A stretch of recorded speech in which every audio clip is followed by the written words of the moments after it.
39 साल बाद फिर खतरा। किस खतरे की हम बात कर रहे हैं आपको बताते हैं।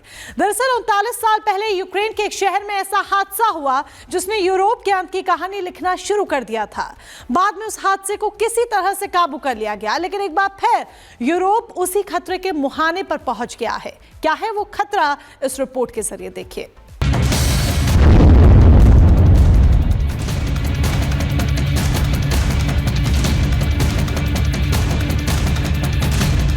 यूक्रेन के इलाके में एक धमाका।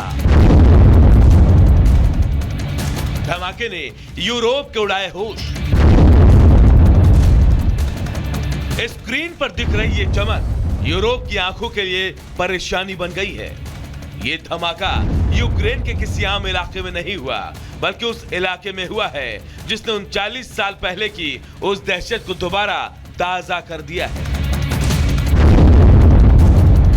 ये चेर्नोबिल न्यूक्लियर पावर प्लांट है। जी हाँ, वही चेर्नोबिल जहां 1986 में एक धमाके के बाद सिर्फ 48 घंटे के अंदर यूरोप पर जहरीला रेडिएशन फैलने लगा था और रूस यूक्रेन युद्ध के शुरू होने के बाद से कई बार यह प्लांट दोबारा से रूस के निशाने पर आ गया है। यूक्रेन के राष्ट्रपति जेलेंस्की ने सोशल मीडिया पर वीडियो पोस्ट किया जिसमें चेर्नोबिल प्लांट की इमारत से तेजी से रोशनी निकलती दिखाई दे रही है। इसके बाद पूरा आसमान धुएं से भर जाता है।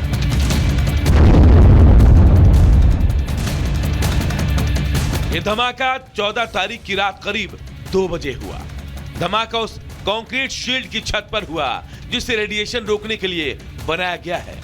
प्लांट पर रूस का यह दूसरा हमला बताया जा रहा है। धमाके के बाद जैसे ही खबर सामने आई, वहां मौजूद अधिकारियों ने छत की रिपेयरिंग शुरू कर दी। क्रेमलिन के प्रवक्ता दिमित्री पेस्कोव ने इस आरोप को सिरे से खारिज कर दिया और उल्टा इसका दोष कीव पर ही मढ़ दिया।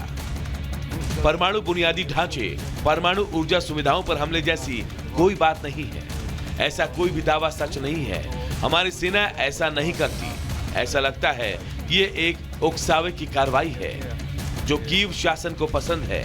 कीव शासन के अंदर ऐसे लोग हैं जो बातचीत प्रक्रिया शुरू करने के किसी भी प्रयास का विरोध करना जारी रखेंगे और ये स्पष्ट है कि वो लोग इस प्रक्रिया को पटरी से उतारने की हर संभव कोशिश करेंगे। चेर्नोबिल में जो कुछ हुआ वो किसी की गलती है या फिर साजिश, फिलहाल कहना मुश्किल है, लेकिन इस तरह के हथकंडे पूरे यूरोप के लिए घातक साबित हो सकते हैं और शायद इस बार इसे रोकना असंभव हो जाए। Bureau report, Republic Bharat. और अब खबरों में आगे बढ़ते हैं, बात पाकिस्तान की करेंगे। पाकिस्तान के बलूचिस्तान में फिर से बम धमाका हुआ है। आपको बता दें, धमाके में 11 लोगों की जान जा चुकी है और आतंकियों ने मजदूरों को, आपको बता दें, जो ट्रक लेकर जा रहा था उसको निशाना बना दिया और ये हमला आईसीसी चैंपियंस ट्रॉफी से ठीक पहले हुआ। 19 फरवरी से टूर्नामेंट की शुरुआत हो रही है। लोगों के मन में सवाल खड़े हो रहे हैं। रिपोर्ट आप देखिए।